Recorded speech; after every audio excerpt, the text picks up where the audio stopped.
Coucou les amis, je vous fais cette vidéo, donc les conseils de Florine sur le thème de comment faire la différence entre notre intuition et notre mental. J'ai beaucoup de personnes qui me demandent souvent, on m'a encore appelé il n'y a pas longtemps pour que je puisse aiguiller et accompagner sur comment faire la différence entre l'intuition et le mental, notamment quand vous-même vous accompagnez d'autres personnes et que voilà, vous avez un petit peu du mal à vous faire confiance et à vous dire bah là, ok, c'est un message que je reçois donc je fais ça. euh, Plutôt que voilà mon mental qui me dirait de faire ça. Je sais pas, par exemple, vous accompagnez une personne qui vous dit qu'elle a mal à l'épaule. Bon, bah, du coup, peut-être que mentalement, vous dites je vais lui mettre la main sur l'épaule, du coup. Alors que si vous recevez l'information de mettre votre chakra coronal sur le sien, bon, déjà, votre mental peut vous dire ça va pas, tu vas pas faire ça. Qu'est-ce que va dire la personne?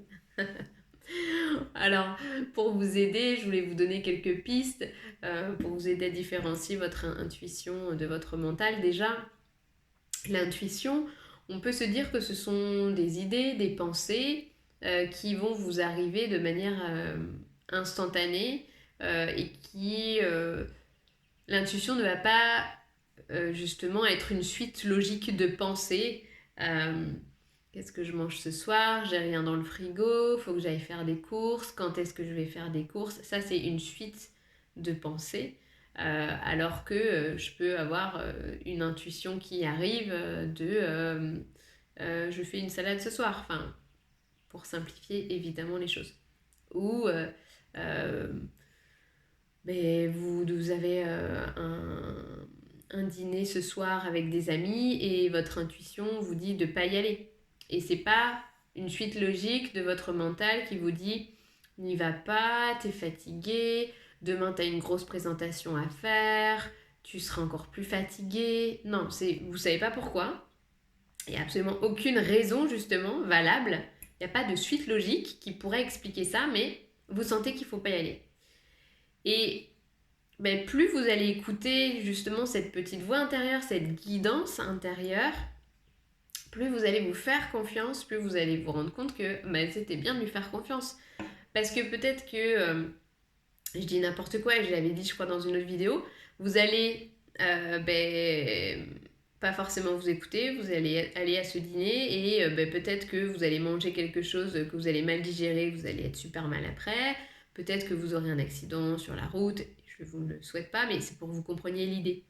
Voilà, et au fur et à mesure, vous allez prendre conscience de ces messages, de votre intuition et vous dire ah oui, ouais, c'est vrai qu'il faudrait peut-être que je commence à l'écouter. Et puis au fur et à mesure, vous allez l'écouter de plus en plus et prendre confiance et suivre votre intuition. Et une fois qu'on est connecté à son intuition, qu'on est connecté tout le temps à son intuition, tout est beaucoup plus simple. Parce qu'on a juste à suivre notre intuition. On n'a pas justement à se faire des nœuds au cerveau, à se demander mais si je fais ça, ça va marcher? Et si je vais là, est-ce que ce sera ok? Et si je fais ça? Vous n'avez plus à vous compliquer la vie, c'est hyper simple.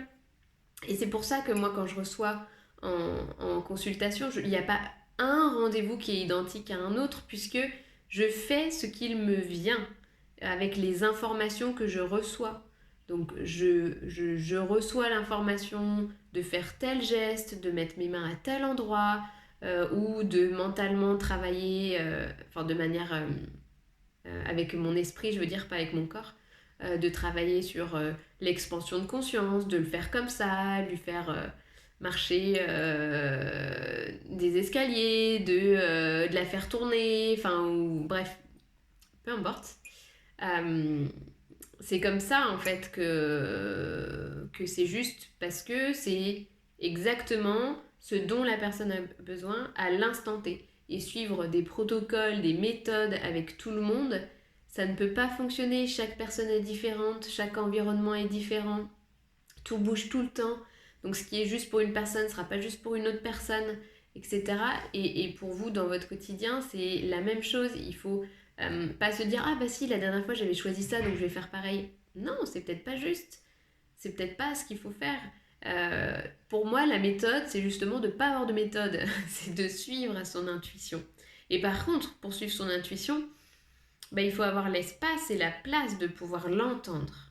Et pour ça, pour moi, il faut apaiser son mental. Si on est tout le temps en train de cogiter, qu'on pense à 10 000 trucs à la fois, forcément, on va pas avoir la place dans la tête de recevoir des messages si vous fonctionnez par télépathie et que vous avez des idées qui arrivent, que votre intuition fonctionne comme ça.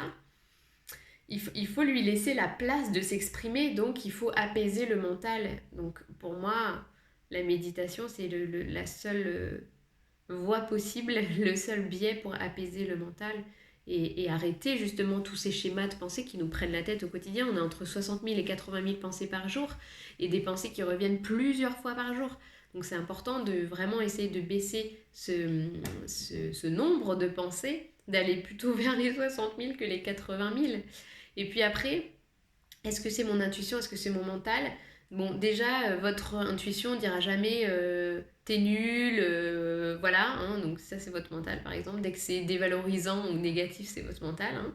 Euh, et puis, faites confiance à vos ressentis. Connectez-vous à vos ressentis. Comment vous vous sentez? Vous avez une information, vous ne savez pas si c'est l'intuition et le mental. Comment vous vous sentez? Est-ce que vous arrivez à respirer librement? Est-ce que c'est détendu dans votre corps, c'est ouvert ou au contraire, est-ce que vous sentez que tout est contracté, refermé, vous avez le plexus qui est noué, le diaphragme, vous sentez que vous avez du mal à respirer, vous limite vous étouffez. Ben, si c'est ça, c'est que vous êtes sur quelque chose qui n'est pas juste et donc c'est pas votre intuition, c'est plutôt c'était une information du mental. Quand c'est l'intuition, c'est fluide, vous vous sentez bien, vous savez que c'est ça et vous respirez et voilà. Et tout va bien et vous ressentez de la joie et voilà, si vous ressentez de la tristesse ou des choses, bon, c'est que c'est pas votre intuition.